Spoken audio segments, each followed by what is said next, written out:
We started off with an attack on North Korea, took out their internet for 4 to 7 days, and then he just smashed the gravel, and he was like, that's it. Sony and Microsoft were both offline. That's when they started labeling us as the Grinches of Christmas. Hi, I'm Vinny and this is Money Talks. So I first realized that I was a hustler when I started playing a game called RuneScape. That's where I learned pretty much everything. I learned about the stock market on the game RuneScape from the Grand Exchange. I learned how to sell the money that I made in-game to the vendors that were selling the money. And this was at the age of 9, so the game was still in its prime back then. But obviously as I got older, things changed and I had to adapt to society, and I used those skills to basically push them through what I was doing in real life, and it ended up working out in my favor. The first 100 pounds that I made was selling RuneScape gold to a bunch of Chinese gold farmers. The moment that I realized everything changed for me was when I started to make a decent amount of money from a game that I enjoyed to play, and it ended up turning into a hobby. The hobby turned into like a real life motive. Real life is no different than an MMORPG game, and I realized at a young age, the more I play these types of games, the more I realized that you have to max out the right stats if you want to make it to the top. A 9-year-old that usually plays games tends to just play games for the fun of it, but I saw these Chinese gold farmers making money, and I thought to myself that there's got to be a better way for me to do something as well. I remember playing a RuneScape private server, and someone told me to download a file that I could make more money on this private server. I was naive and young and dumb, so I did. I installed that. I got a Java drive-by installed on my machine without knowing. Next morning I woke up and my actual RuneScape account and the private server RuneScape account was completely cleaned out. The person that hacked my account was one of the owners of the private server. So yeah, the person that owned this private server, they basically felt bad because I was actually pretty decent and I was responsive, and I was like, you know what, fair enough, you took me for a fool, so help me. I want to do what you want to do. And they said, okay. So they sat down with me on Skype, they shared their screen, they basically showed me everything that they did to me. And at that point, they gave me a few pointers and they started telling me to research into certain things, and I did that all by myself. I ended up finding myself on a marketplace called darko.com, and then another one after that called hackforums.com, and then I started getting into like remote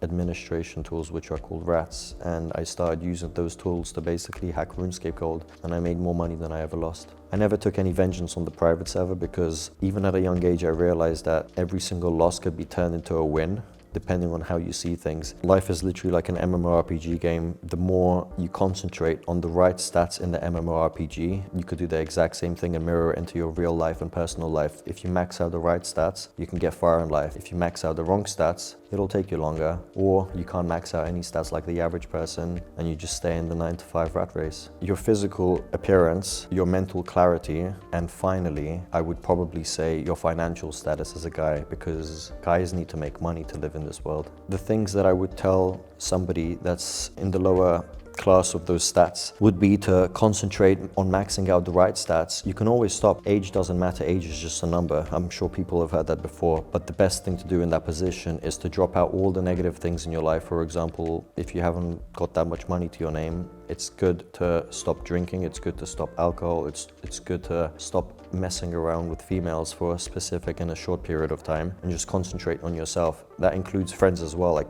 there's no need to be hanging around too many people. A small circle is all you need, because the more people you have, the more distractions you have. If you have 10 friends, then you have 10 different reasons to go out. If you have 3 friends, then you have 3 different reasons to go out. There's 7 days in a week, and if you have 3 friends, they're not all gonna ask you to go out every single day of the week, which means at least you have 3 to 7 days most of the time to your name. So you could basically work and concentrate more on yourself. You have more time for yourself, and you have more time to concentrate on your bank, and you have more time to concentrate on the right stats. I think happiness can be bought. A lot of people say that money doesn't buy happiness, but there's also a quote that I read, I'm not sure who it was from, and it says, if money doesn't buy happiness, give me all your money.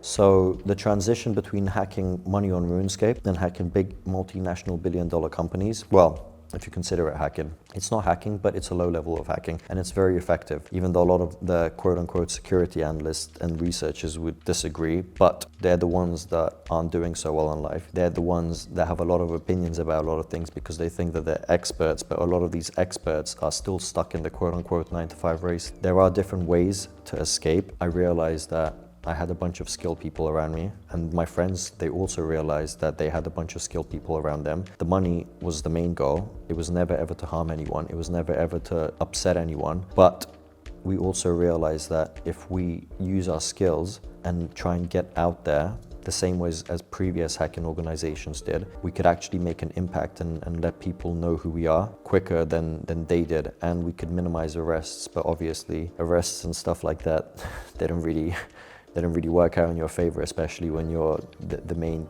target. We were operating from an early time, way before the Christmas attacks. What happened was, during the early times, we didn't really get too much recognition other than just like websites and news outlets such as Motherboard and Vice. I believe that those were the two that I can remember off the top of my head. I'm sure there were others as well. We had to basically go up against another group which proclaimed they were hackers and they were white hat and they could protect companies and businesses and stuff from us, but obviously they only said that because they assumed that we couldn't do what we did. So we started off with an attack on North Korea. We took out their DNS server, their main DNS server, took out their internet for 4 to 7 days, which not too many people actually know about or spoke about at the time. It being North Korea, not too many people cared about it either. They're not going to read too much into it or look at what the articles and stuff that they're posting. So it was pretty easy. We just had like another bunch of wannabes to go up against, and the first thing we did was take out North Korea's internet as a test. Then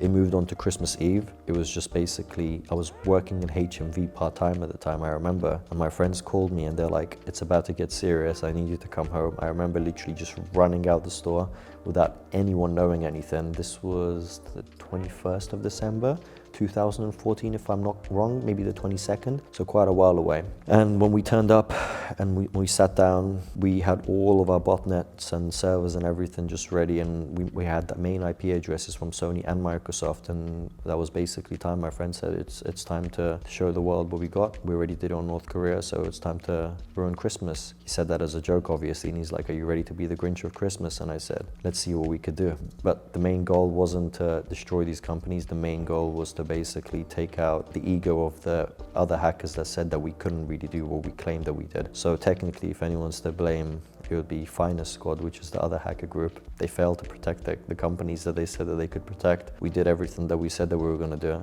and they just disappeared into thin air afterwards. The amount of people that were involved were literally 5 of us. There were a lot of people that assumed and they claimed that they were involved, but they were just scapegoats. For example, when Keemstar was doing those interviews with those guys called GDK Geordie and those guys, nobody wanted to sit down with Keemstar. I'm not going to sit down with Keemstar. My boys aren't going to sit down with Keemstar. We didn't have time to speak to a YouTuber about any of this stuff. We were making money and we were making like an impact on the world at the time, you know? But when the main interviews came with Sky News, Forbes, The New Yorker and everything, there was, God knows, endless amounts of like media outlets that were contacting us. Then we took the main interviews for ourselves. And I remember going on Sky News as a security analyst, which I technically am. Top stories. The hackers who ruined Christmas tell Sky News why they targeted PlayStation and Xbox. Online security analyst Vinnie Omari is well connected to the community. The night before my anonymity basically got uncovered, I remember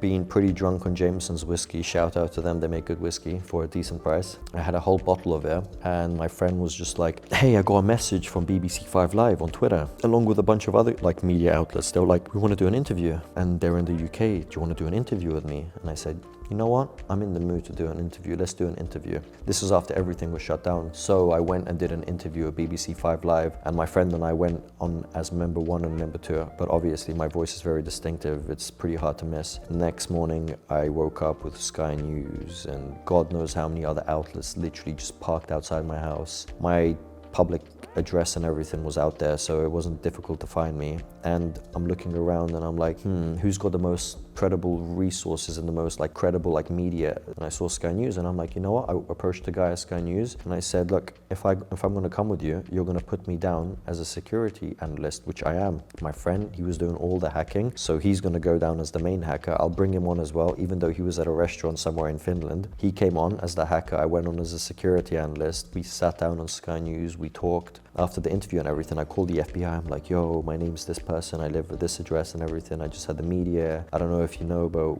we've done this to these companies and stuff, and I kind of want to talk to you guys. And the agent, being very, very blunt and emotionless, he was like, okay, cool. this, very, very monotone. Like, he didn't take me serious, but obviously he knew what the hell I was talking about. I was like, you know what, you're not really doing me anything. So I hung up, and then I called the Metropolitan Police and I spoke to them on 101. The same thing happened. They gave me a case number and everything. I'm like, cool. I let the day go by, and I went upstairs to my room and wiped everything. And at that point, whether I had something to hide or not, I just wanted to wipe it for my own personal reasons, because it's my computer, it's my computers and machines and my laptops and my phones. I don't want anyone looking at my personal and private details. Whether there was something on there or not, that's beyond the point. But I wiped everything. So the next morning they came, this was 2 days after the initial interview, I basically handed everything to them on a silver platter. I'm like, here, you guys take it away. And they took everything. So it was Christmas Day, and everyone was opening up their gifts and stuff, and the average person that got their Xbox and PlayStation consoles were thinking about, hey, my friends go on Xbox, and hey, my friends go on PlayStation. Who's got the better next-gen console? And little did they know that they couldn't actually go online to play their next-gen consoles. And they realized that there was an issue with connecting to the network and everything, so most of the people, the majority of the gamers and stuff, they would log into Twitter to check up for network services and stuff, and then they realized that Sony and Microsoft were both offline. That's when they started labeling us as the Grinches of Christmas. So a lot of people would have thought that we would have had some sort of communication from some of the companies that we were just like playing around with. But the reality of the matter is none of them actually reached out to us, and we never actually reached out to them. A lot of them actually ignored us and just pretended like nothing was going on. We didn't bother caring about any of it, because we didn't really do this for the money. I knew if we started asking people for money, it would count as blackmailing and whatever else. That would put us in even more trouble, and that would give them an actual reason to come after us. So we never asked them for money or anything. However, there was one person on social media, which a lot of people probably do know him. He goes by the handle Kim.com. He did give us $300,000 for one of his applications, which was megacode.nz, I believe. And they said, here, take these vouchers and stop the attacks on a game called Destiny 2. So obviously we did what he said. We weren't gonna just continue. I took the vouchers, and the vouchers were sold for half price for Bitcoin back then. I forget how much I got out of it in total after everything, but I took 100% of it. So when it comes to human emotions and how I dealt with it, there weren't really too much emotions, and I'll explain why. So the average person won't see it from my point of view, because maybe they weren't around and they weren't raised as I was. As far as I was concerned, everything was virtual. Nothing mattered. The people that I was raised talking to in my bedroom, it was just a relay of somebody's sound. I didn't know what they looked like. I didn't know where they lived. I could just assume by their accents. Even my own friends, I had no idea where they lived, what state, what city, what places that they go to. Everything was like super anonymous. Like when I tell you to the core, it was literally that anonymous. And the only person that wasn't was me. They knew what I looked like. They knew what I sounded like. They knew what I lived. They knew what I liked. I just didn't know anything about them, and we were all friends. There weren't too many emotions, and the reason is because of the fact that, like I said, look, we're dealing with large companies. Then we see the humans that are buying these consoles and spending money on the games and paying for their monthly internet service and provider, and then on top of that, they're paying the consoles. We thought, you know what? They'll get a compensation out of it. They definitely will. So I didn't really have too much bad conscience. Although I did know what we were doing was illegal, I just didn't really treat it as serious as it was back then, because we were having too much fun. You know, when you have all these dopamine rushes, and the dopamine rush is just continuously just like kicking in, you don't really have too much time and space to think about how that person's feeling because he can't play Minecraft, or how that person's feeling because he can't access his Xbox Live servers. Throughout that phase where we had the constant dopamine rush from all the news outlets and articles that were reaching out to us, posting about us, we were literally international news at that point. Like, when I say international, I mean like international. I had people from Pakistan, people from New Zealand, people from Australia. I even had, the Vietnamese hackers at one point trying to come after me because we hacked Google in Vietnam. Like I said, we didn't want to interview with Keemstar. Like none of us wanted to interview with Keemstar. That's why we sent people that weren't even involved in it. I think they ended up believing this fake identity that they were actually involved in it, to the point where they got arrested and they took time and they took fines and they took suspended sentences just by pretended to hold on to the clout of our name, and they didn't have any involvement in it from day 1 or day 10 or day 100. But the dopamine rush was just so constant that we didn't have time to think if left was left or right was right. It was just constantly kicking in. Then we did the interviews, and then it was just like kicking in even more. And at the end of it, when the interviews and everything stopped in person, and then I got arrested, and my friends just went like quiet for like a few days to like make their own plans on what to do, that's when the dopamine rush was on a come down phase. And that come down phase was just like, I can't believe I'm actually sitting in a cell right now. I wonder if my friends had been arrested. Was this like a joint operation where they take all of us at once? Like, they waited over 6 months initially. They knew who we were. Like, did they patiently wait for us? And then you start to have like those thoughts about everything that's happened. And then as soon as I was out, it just started all over again. During that phase from the arrest, I remember coming out of the police station, and I went home and obviously spoke to my family. They were very disappointed, but at that point it's like an it is what it is moment, you know what I mean? You have to like deal with it. Like, what else is there to do? Arguing and shouting doesn't really work. So at that point, I remember getting £1,000 given to me so I could buy a new computer or a new iPad and a phone that I could afford, one of the cheaper models back then. I remember I went to the Apple store, and as I was turning up to the Apple store, I had no idea what was going on, no phone, nothing. I just turned up, and like as I was waiting with one of the Apple care team, they were waiting to see if the phone and the laptop was in stock. The laptop ended up not being in stock, and they brought the iPad and a phone out. As that happened, like a group of students, they literally just rushed me. They're like, oh my God, that's that guy from Sky News. This guy's a G, this guy's a legend. This guy like, and then BBC 5 Live, he completely destroyed some guy called Stephen Nolan in an interview, and the guy had no idea what to say. You could hear their emotions coming out of this grown man's voice. I can't believe he's so young and stuff. Wow, all of this. And they ended up chipping money in together. They bought me my iPad and my phone, and I ended up having the £1,000 that were given to me to buy all the products and the computers and stuff again. So I used that money to just basically try and like build my way back up. The £1,000 that I had, I remember that I used that to go to a Bitcoin ATM. And I remember again, the Bitcoins out of it was like £940. The fee was pretty high back then. I got £60 taken from me. I remember putting that money just into my crypto wallet because the other wallets were completely taken from me at the time. The one mistake that I did do when I wiped my machines, I forgot that I hid my cryptocurrency wallet address in a notepad file, and I completely changed the name on the file, and I changed the icon image, and I blended it in with about 1,500 to 2,500 different like images and files with roughly the similar names and folder icon images and stuff. So I thought that it would be a good idea to just mask it in there, completely not thinking about that the next day the police are going to turn up, even though after I wiped my machines, it was just a form of being laziness, that they would take it from me and then I would be gone, and that would be the end of me because I never had money in my banks or anything. Everything was always held in crypto wallets, and back then we were using blockchain. That was the main wallet that we were holding everything on. Now we're moving on to the trial, and when the trial came, the first one was in 2017. I remember right before I went into the trial, we sold the only Lizard Squad Twitter account at the time that was standing. We knew him and he knew us, but personally me and this guy, we didn't get along. And one of my friends that had this account, he's like, you know, if we sell this to him, he's gonna talk bad. And I'm like, it is what it is. I'm hoping he does. So he was like, why? And I was just like, I'll let you know in due time, because even though this guy was my friend, I still didn't trust him. I had those thoughts because you couldn't trust people that you didn't know who they were. Because to each one of us, it was all mutually about money. It was never about friendship or emotions. We weren't just there hanging out with friends, you know? We didn't plan to ever meet each other or anything along the lines of that. So they ended up selling their account with me to this guy. I didn't keep the money. It was only $2,000 in Bitcoins at the time. The account didn't have too many followers. The main accounts all got suspended. So now this guy's got access to this account, and the first thing he tweets out after like a week or so of getting access to that account is, Vinny is not a part of Lizard Squad and something.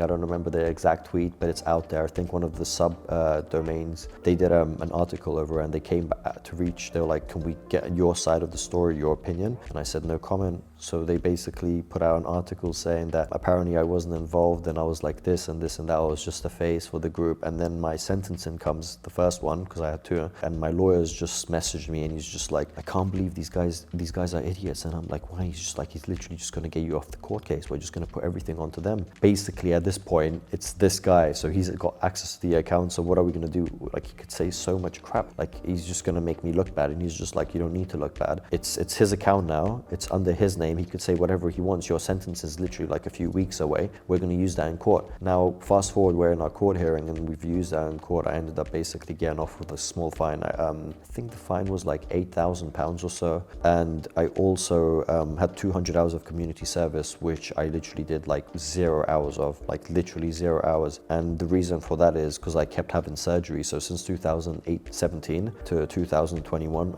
my appendix burst 1 year, so I couldn't move around and stuff. I didn't do the community service.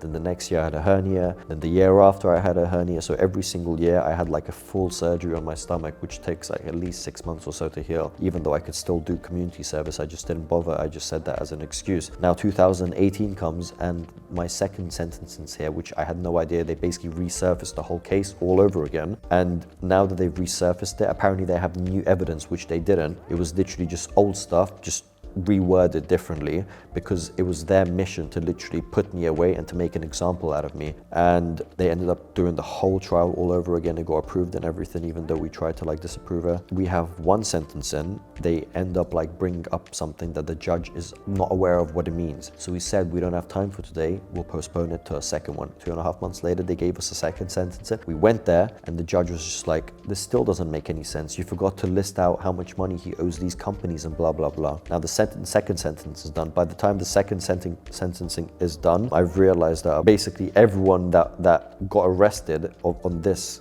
along with me ended up putting me as the ringleader for other unrelated things like fraud related and whatnot, which I was never a part of like that. So I ended up having a new case as a fraud conspiracy case just like opened up against me, and that's what they tried to use on top of that. So they had to postpone the second interview. Now the third interview comes, and literally 2.5 weeks before the third interview is there, my appendix burst and I had no idea for like 11 days. I was still going to the gym, like I didn't eat anything, I couldn't drink anything. I just thought it was like bad stomach acid, or I would literally just like drink honey. I'd take like a honey, like a Rousey honey from Tesco's next to my gym. I'd walk into my gym, every time my stomach was like in agony, I'd just drink the honey, and it was possibly the placebo effect.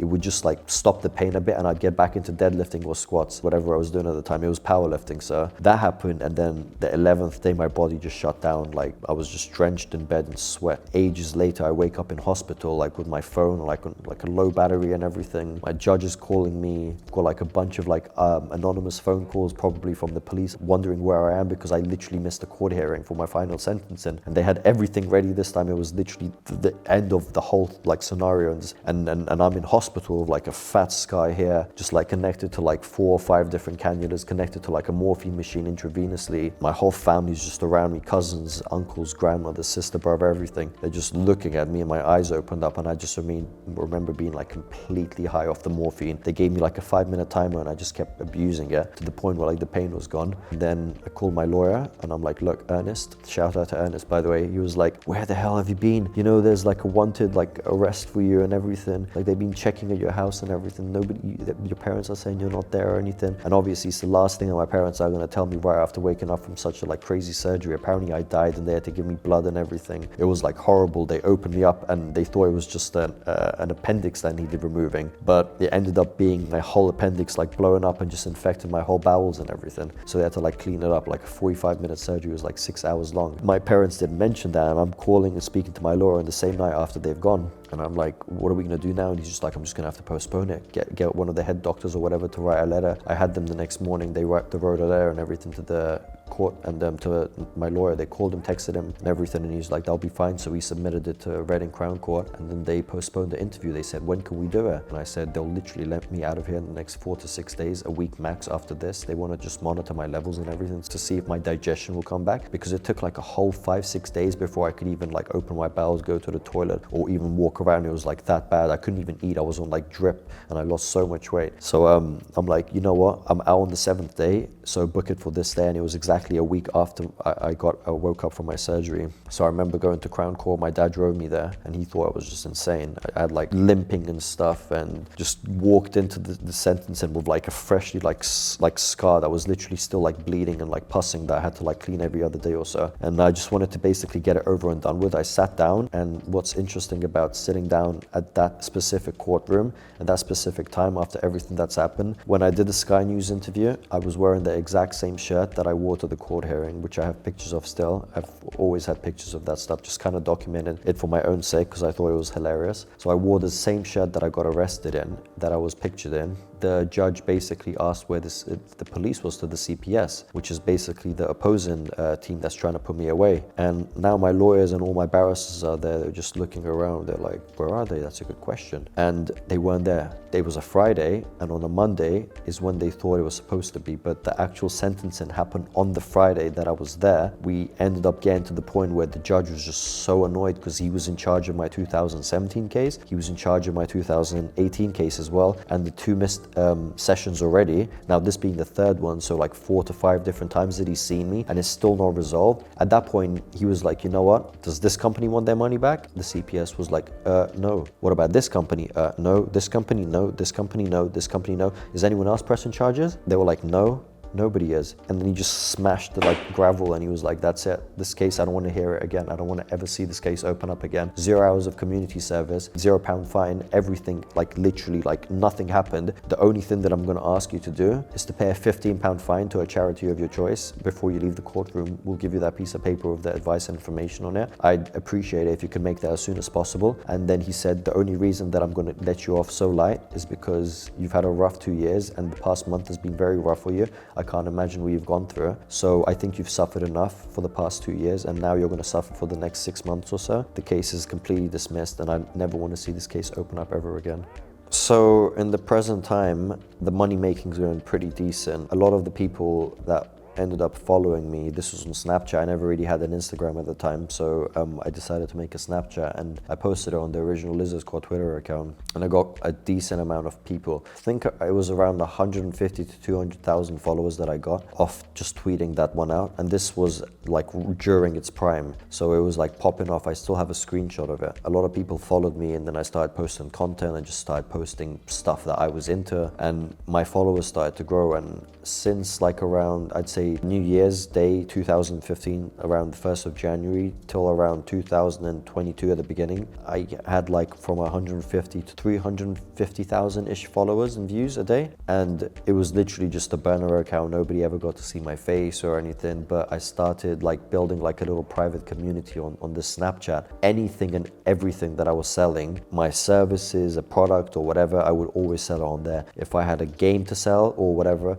I'd sell it on my Snapchat. Somebody would buy it. If I had a product to sell or promote, somebody on there would buy it. If I had, for example, now I do online coaching as well, where I train people online, I'd promote it on there, and people would see my progress from the beginning to where I'm at now, and they'd be like, whoa, this guy actually knows what he's doing. I'd rather trust this guy that I've been watching for 4, 5, 6 years than trust a random YouTuber that's got a good physique that's just posting about diet and nutrition and stuff, because I would actually go in deep into it, and I'd post the science of it and everything and whatnot. So people were interested to see that aspect, whereas most people that train people, they never really post the science of it. They just say, eat chicken and rice, eat above your calorie if you want to bulk, if you want to lose weight, eat in deficit, if you want to gain weight, eat in surplus and stuff like that. Whereas I went deep into it, and I'd work on different types of body types, different types of people, genetics and everything. I'd post everything. So I got a lot of people coming in from that, and that was decent money. Everything's always been through my Snapchat up until the beginning of this year, like I said, and then I completely cut it off and I just went onto my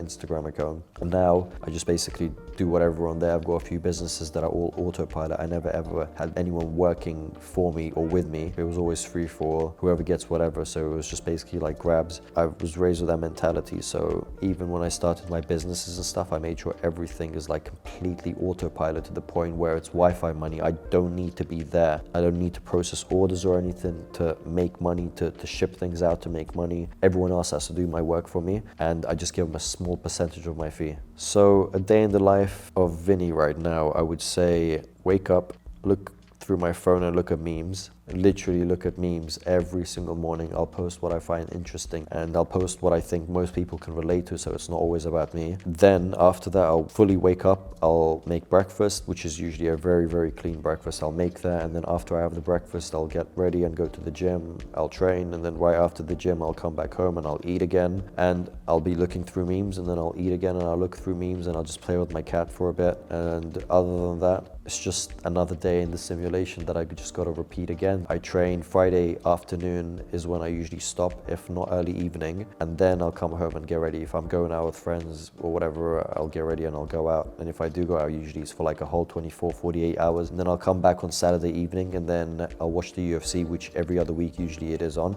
This is like a religious and a strict like set of like the rules that I've set. Like I do this without fail. And Sunday I'll wake up and I'll detox and I'll go back to my schedule, and then I'll repeat it from Sunday all the way to Friday late afternoon or early evening. Business usually comes into that. Like while I'm at the gym, I'll reply to the clients that I train online, and if they need any help or whether it's form check or whatever, I'll record it. If not, I'll just record one of my friends doing the lifts and I'll send it over to them. I'll tell them exactly what they need to do to fix it, to change the type of shoes that they're wearing, if they're wearing the wrong shoes while they're deadlifting or squatting, if they have any problems with like their meals and stuff. I'll basically help them out. That's the only sort of business that I have right now where it requires my attention, but at the same time I use that as a form of motivation, because if I'm talking to people that are paying me, that are going into the gym and training every single day, I'll need to be in the gym because I need to set that example, whereas I can't just let them pay me and I tell them what to do where I'm not doing that thing myself. So it's kind of like a mutual relationship that way, even though most of the clients that I have, they don't really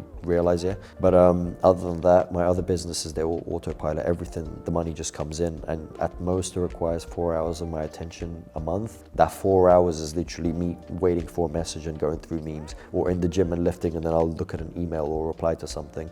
But my work is all done for me, like through third parties, and I pay them a small fee. The end goal is generational wealth, which a lot of people are aiming for because social media and society's brainwashed everyone into reaching it. But I think a lot of people have the wrong idea of the generational wealth that they speak about. They think it's purely money, but the truth of the matter is it's not all about money if you have no health there, which is why I go to the gym, which is why I decided to pay a lot of money at one of the biggest colleges and universities in London to get my qualifications and everything, and it's just a pure hobby for me. So I enjoy staying fit, and at the same time I think that the fitter you get, the better the food that you take in, the cleaner your thoughts are, the more energy you have to make more money, the more energy you have to deal with people, and the more energy you have to feel better in your day-to-day lifestyle. So even till this day I sleep like 4 hours a night. Most people are like, how are you going to go to sleep for 4 hours a night and then wake up and you're recovered and you're going to go back to the gym? How do you have an appetite? Like you literally ate like 4 hours, 5 hours ago, and you're waking up and you're eating. And I explained to them, I explained my schedule, my routine and my regime to them, and they think it's great, but they never ever follow through. So it usually just ends up with stuff along the lines of that. The most expensive thing that I've actually ever bought, I had loads of Bitcoins at the time. When I say loads, I mean over 15,000 Bitcoins. And this is when they are worth pennies. I've been in crypto since 2010. We were one of the first people that ever took Bitcoins. I bought loads of dominoes for it, with dominoes, like with the Bitcoins. And at one point, I think I spent like what it would be worth now. It's over $500 million.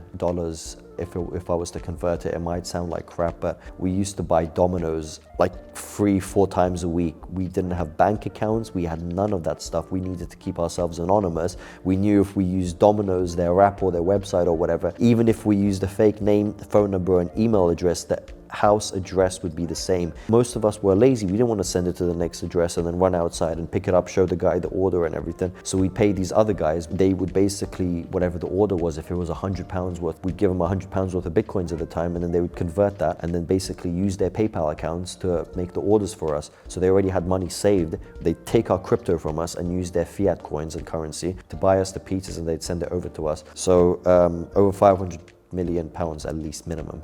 If I'm being honest, like a minimum of £500 million worth of dominoes. This is a long time ago though, but I'm counting it as now in the future. Like millions and millions spent on dominoes. The owner of Doge originally gave me $500,000 of Dogecoins on Hackforums, the marketplace. But this was on HF. I had millions of Dogecoins at one point. I had so many millions of Dogecoins, bro. I'm Vinny, and this has been Money Talks with VibePay.